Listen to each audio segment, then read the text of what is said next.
اعوذ باللہ من الشیطان الرجیم بسم اللہ الرحمن الرحیم وهو الذی خلق اللیل والنہار والشمس والقمر کل فی فلک یسبحون وما جعلنا لبشر من قبلک الخلد افإن مت فهم الخالدون کل نفس ذائقة الموت وَنَبْلُوكُمْ بِالشَّرِّ وَالْخَيْرِ فِتْنَةً وَإِلَيْنَا تُرْجَعُونَ وَإِذَا رَآكَ الَّذِينَ كَفَرُوا إِن يَتَّخِذُونَكَ إِلَّا هُزُوًا أَهَذَا الَّذِي يَذْكُرُ آلِهَتَكُمْ وَهُمْ بِذِكْرِ الرَّحْمَنِ هُمْ كَافِرُونَ۔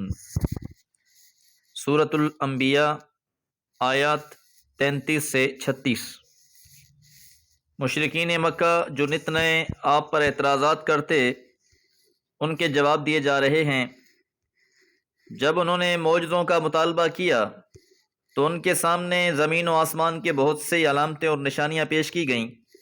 اسی کا تسلسل آیت نمبر 33 بھی، وَهُوَ الَّذِي، وہ اللہ ہی تو ہے جس نے خلق اللیل والنہار، تخلیق کیا ہے، بنایا ہے رات اور دن کو، والشمس، سورج کو، والقمر، اور چاند کو، کل، سب، فی فلکن، اپنے مدار میں، یسحبون، گردش کر رہے ہیں، کہ یہ دن اور رات کا آنا جانا، شمس و قمر کا ظاہر ہونا اور پھر چھپ جانا، اور پھر ان مخلوقات کا اپنے اپنے دائرہ کار کے اندر گردش کرتے رہنا، یہ بہت بڑی نشانی اور علامت ہے ان لوگوں کے لیے جو صاحب عقل ہوں۔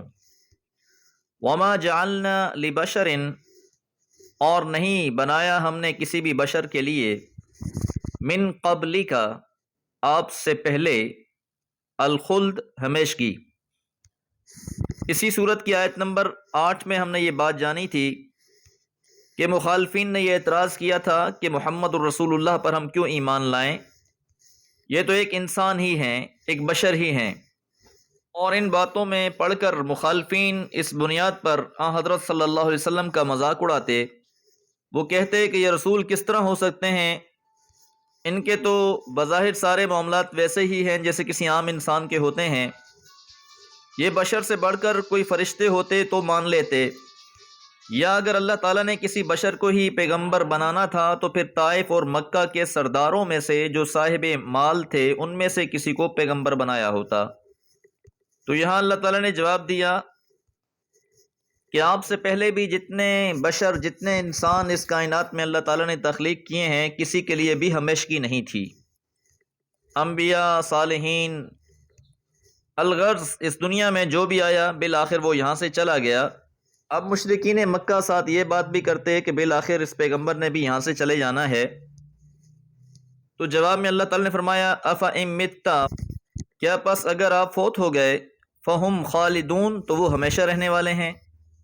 دنیا میں آپ سے پہلے بھی بہت سے پیغمبر آئے، وہ بھی یہاں سے چلے گئے، آپ نے بھی چلے جانا ہے، تو کیا ان کافروں نے سدا یہیں رہنا ہے؟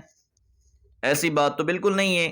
کل نفس، ہر جان نے، ذائقۃ الموت، موت کا مزہ چکھنا ہے۔ جو اس دنیا میں پیدا ہوا ہے بالآخر اس نے مرنا ہے۔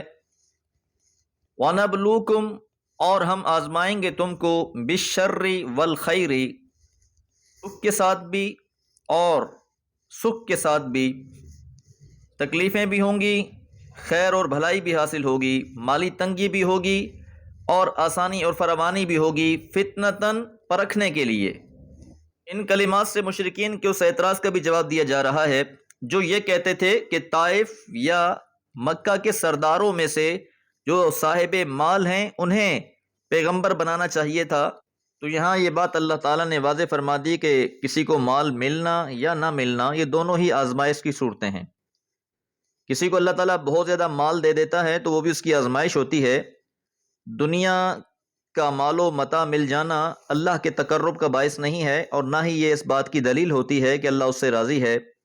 اور اسی طرح کسی انسان کا غریب رہنا، تنگی میں حالات گزارنا، نہ یہ اس بات کی علامت ہے کہ اللہ تعالیٰ اس سے ناراض ہے، بلکہ حضور علیہ الصلوۃ والسلام نے تو غربت کو پسند فرمایا۔ اور آپ نے یہ بشارت دی کہ میری امت کے غریب لوگ، فقیر لوگ، امراء سے، مالدار لوگوں سے 500 سال پہلے جنت میں جائیں گے۔ اب اندازہ لگائیں کہ جب انسان کی حالت یہ ہوگی کہ ایک ایک لمحہ انسان پر گراں گزر رہا ہوگا، اس کیفیت میں کسی کو 500 سال پہلے جنت میں بھیج دیا جائے، وہ تو زندگی کا کوئی غم یاد ہی نہیں کر پائے گا، اس کی خوشی کی کوئی انتہا نہ رہے گی۔ وَإِلَيْنَا، اور ہماری طرف ترجعون، تمہیں لوٹایا جائے گا۔ وَإِذَا رَآكَ الَّذِينَ كَفَرُوا، وَإِذَا، اور جب رَآكَ الَّذِينَ، دیکھتے ہیں آپ کو وہ لوگ جنہوں نے کفروا، کفر کیا ہے، إِن يَتَّخِذُونَكَ إِلَّا هُزُوًا، تو وہ آپ کو مذاق بنا لیتے ہیں۔ یہ تھی صورتحال کافروں کی کہ آپ ان کی ہدایت کے لیے پریشان ہیں اور وہ آپ کی باتوں کا مذاق اڑا رہے ہیں۔ کہتے کیا ہیں؟ اَهَذَا الَّذِي، کیا یہ ہے وہ جو یذکر آلہتکم، تذکرہ کرتا ہے تمہارے معبودوں کا۔ یہ جو لوگ منکرین قیامت ہیں، آپ کو دیکھ کر مذاق اڑاتے ہیں، بڑی تحقیر کے انداز میں کہتے ہیں اچھا یہی ہے جو تمہارے معبودوں کا ذکر کرتا ہے، یعنی ان کی برائی کرتا ہے۔ تو گویا انہیں اپنے بتوں کے لیے برائی کا لفظ بھی اپنی زبان پر لانا گوارا نہیں ہے۔ اپنے بتوں کے لیے تو ان کو اتنی غیرت آ رہی ہے، اور ان کی حقیقت کیا ہے؟ وَهُمْ بِذِكْرِ الرَّحْمَانِ، اور وہ تو رحمان کے ذکر سے، ہم کافرون، وہ انکاری ہیں۔ یعنی پتھر اور مٹی کی بنی ہوئی مورتوں کے لیے تو ان کے اندر غیرت اور رحمیت ہے، جو حقیقی خالق ہے، مالک ہے، رحمان ہے، اس کے یہ خود انکاری بنے بیٹھے ہیں۔ تو خود اتنے بڑے مجرم ہیں، اپنے جرم کا تو احساس نہیں ہے، اور جو انہیں ان کے جرم کا احساس دلائے، یہ الٹا اسی کا مذاق اڑاتے ہیں۔ دعا ہے اللہ تعالیٰ روز قیامت ہمیں نبی مہربان صلی اللہ علیہ وسلم کی شفاعت نصیب فرمائے۔ وما علیہ الا البلاغ۔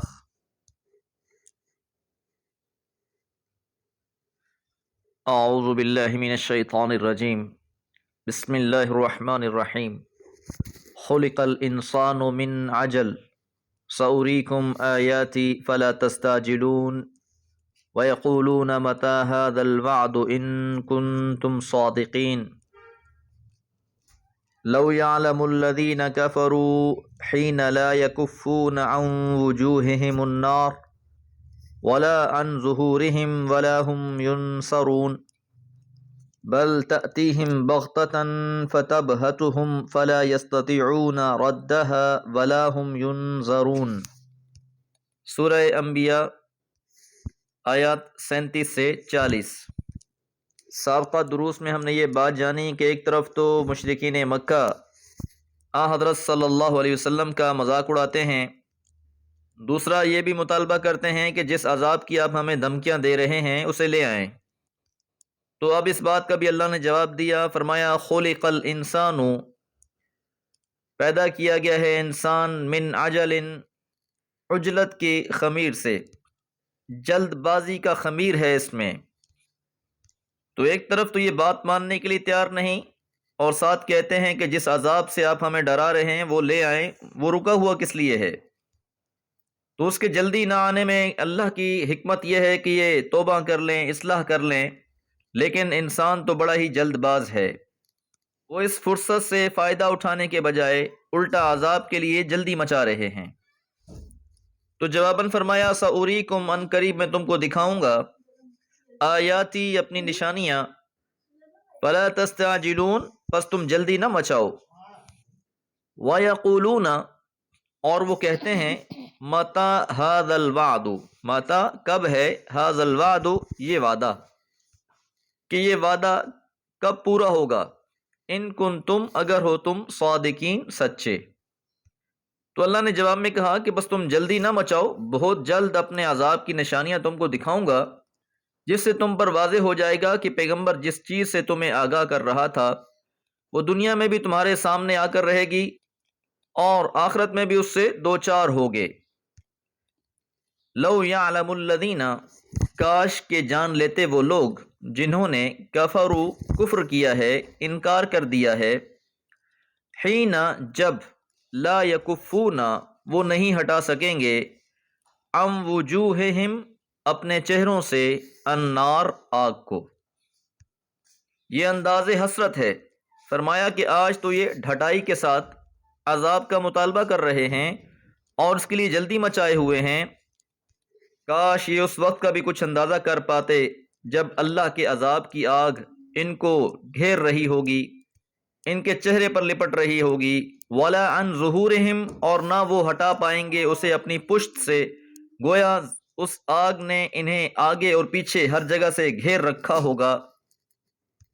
نہ اپنے آپ کو اس آگ سے بچا پائیں گے اور نہ اس آگ کو خود سے دور کر پائیں گے۔ آج آگ سے بچنے کے اسباب موجود ہیں، روز قیامت بچنے کے اسباب نہیں ہوں گے۔ آج تو انسان سے تھوڑا سا مطالبہ کیا جاتا ہے، تھوڑی سی قربانی مانگی جاتی ہے، لیکن یہ انسان اس کے لیے تیار نہیں ہوتا۔ آخرت میں تو یہ سب کچھ لٹا کر بھی اس سے چھٹکارا پانے کی تمنا کرے گا، لیکن وَلَا هُمْ يُنصَرُونَ ان کی مدد نہیں کی جائے گی۔ تو عجب ہی بے بسی کا عالم ہوگا، نہ اس کو دور کر سکیں گے۔ اور آج اللہ کو چھوڑ کر جنہیں انہوں نے اپنا حمایتی سمجھ رکھا ہے، ان کی کوئی حمایت بھی حاصل نہیں ہوگی۔